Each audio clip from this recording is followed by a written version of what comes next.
It's only a flesh wound, says the knight as his arm drops to the ground. I know, this sounds kind of gruesome, but believe me, it's a very funny clip from the Monty Python classic, The Holy Grail. If you haven't seen it, I'll put a clip to it down in the comments below. I know it actually is quite shocking, it's funny, and to be honest, it's a little sad because the foolish knight continues to believe that he is invincible even as he is fake bleeding all over the place.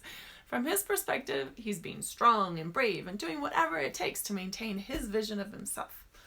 His mental model of being a fearsome knight surprisingly stays intact far longer than his body does.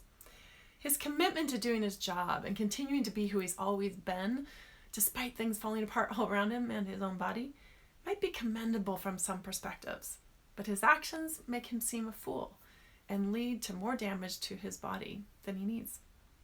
Is it possible that you're trying to do the same? Are you, despite struggling inside, putting on a brave face for your spouse, your kids, your colleagues, even for yourself? Are you holding tight to old habits, old expectations, and trying to perform this to the same level, even though there are new demands on your time and you are worried about your future?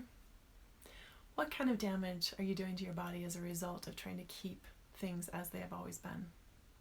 Trying to remain the same when everything is changing around you is a fast path to feeling overwhelmed, burnout, and physically compromised.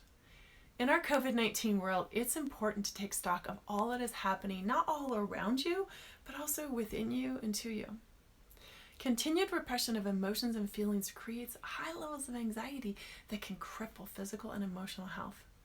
Negative thoughts and worry are the real culprits, and it's best to learn how to get them out. Research has shown that the simple process of writing down your worries and fears and frustrations can help lessen their negative pull on both your mental and emotional well-being. Give yourself the permission to acknowledge hurt and struggle. Your body will thank you later. Leave the stoic denial and bodily damage to the foolish knight. On to challenge 3. Take a scan of your emotions and your feelings. Give yourself permission and the grace to acknowledge the concerns, fears, and frustrations. Write your concerns down or say them out loud into a voice recorder on your phone. Later on in the day, or maybe tomorrow, go back and listen or read what you wrote. What do you hear? You might be surprised.